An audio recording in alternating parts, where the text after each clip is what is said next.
अपने कंप्यूटर के लिए एक मजबूत और मुश्किल से क्रैक होने वाला पासवर्ड बनाने के लिए तुम्हें कुछ जरूरी बातों की जानकारी होनी चाहिए। वो क्या है नंदिता मैम? सबसे पहले पासवर्ड की लंबाई देखो। पासवर्ड जितना लंबा होगा, हैकर्स को उसे क्रैक करने में उतनी ही मुश्किल होगी। बेशक बहुत लंबे पासवर्ड को याद रखना मुश्किल होगा, खासकर जब पासवर्ड में 12 से ज्यादा अलग अलग कैरेक्टर्स हों। इसीलिए कम से कम 8 कैरेक्टर का पासवर्ड बनाने की सलाह दी जाती है। पासवर्ड को और ज्यादा कठिन बनाने के लिए कैरेक्टर्स को मिलाकर पासवर्ड बनाने का सुझाव दिया जाता है। एक मजबूत पासवर्ड बनाने में अक्षर, अंकों, विशेष अक्षरों को बड़े या छोटे में इधर-उधर रखना चाहिए। जब भी कोई पासवर्ड बनाओ तो उसे इतना जटिल और लंबा मत बनाओ कि खुद ही याद रखना मुश्किल हो जाए। जटिल पासवर्ड बनाने का एक सबसे आसान तरीका ये है कि किसी एक ही पैराग्राफ से सारे अक्षर लिए जाएं। इसे याद रखना भी आसान होगा। इस तरह का पासवर्ड बनाने के लिए एक ऐसा पैराफ्रेज चुनो जो किसी वाक्य के सीक्वेंस को बताता हो। एक उदाहरण देख लो।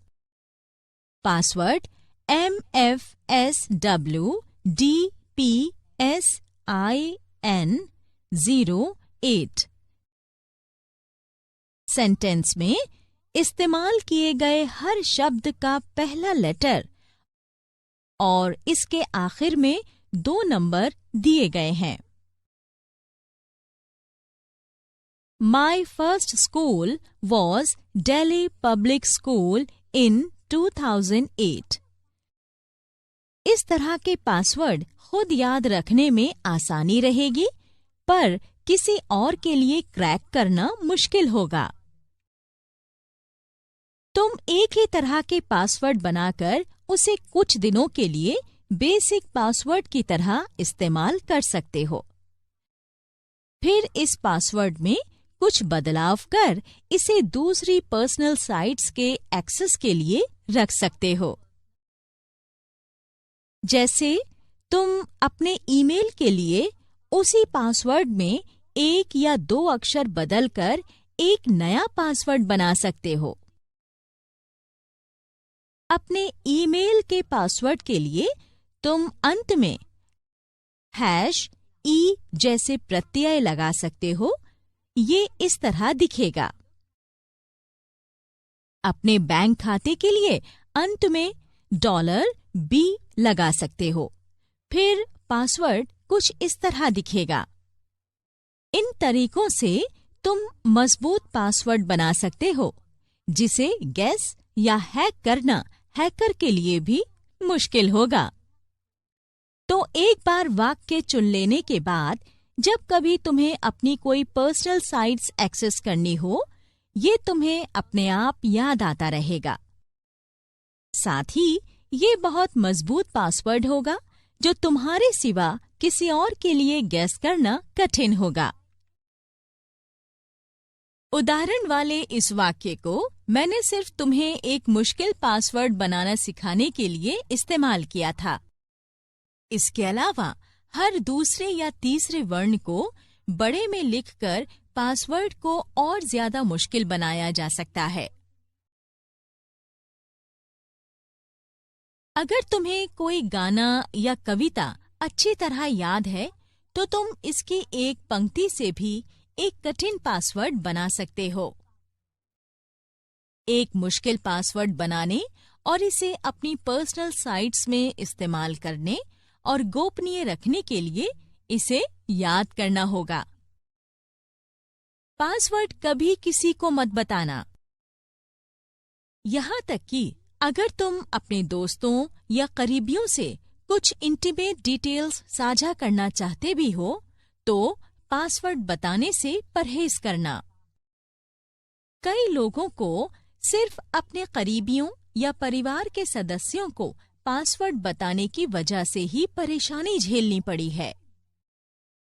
अपने कुछ क्लोज फ्रेंड्स से फेथ और ट्रस्ट दिखाने के चक्कर में कुछ लोग अपना पासवर्ड उन्हें बता देते हैं और फिर कुछ गलत होने पर सिर पीटते हैं। पासवर्ड के बारे में एक और जरूरी बात यह है कि हर थोड़े वक्त के बाद अपना पासवर्ड बदलते रहें और हैकर्स को कोई मौका ना दें। ऐसी कई साइट्स हैं जो ईमेल के जरिए आपको पासवर्ड बदलने के लिए कहती हैं। ये ईमेल्स ऐसी साइट से आएंगी जो तुम्हें पूरी तरह भरोसेमंद लगेंगी, पर दरअसल वो तुम्हारे व्यक्तिगत विवरण को चोरी करना चाहती हैं। इस तरह की गतिविधि को फिशिंग कहते हैं। अगर तुम अपने पासवर्ड और दूसरे व्यक्तिगत विवरण को बचाना चाहते हो तो इन फिशिंग ईमेल के चक्कर में मत पड़ना। फिशिंग के जाल से बचने के लिए किसी भी ऐसे लिंक पर क्लिक करते समय सावधान रहो जो लॉगिन के लिए कहती हो या फिर पासवर्ड बदलने या अन्य दूसरी व्यक्तिगत विवरण मांगती हो। ये किसी फिशिंग स्कैम का हिस्सा हो सकती है जहां तुम्हारी हर जानकारी हैकर्स तक पहुंच रही होगी। अगर कोई साइट खोलते ही तुम्हें संदेह हो तो URL को मैन्युअली अपने ब्राउजर में लिखकर लॉग ऑन करो। किसी भी फिशिंग ट्रैप से बचने का ये सबसे सुरक्षित तरीका है और इसीलिए इसे गोल्डन रूल कहा जाता है। अच्छा, अगर मैं किसी साइट पर क्लिक करने के बजाय सीधे URL टाइप करूं तो वायरसेस और हैकर से बच सकता हूं? हाँ राजेश, एक ही तरह की कई साइट्स होती हैं और उनमें से कुछ हैकिंग के लिए हो सकती हैं। इसलिए अगर तुम सीधे URL टाइप करोगे तो वही साइट ओपन होगी, ना कि कोई और।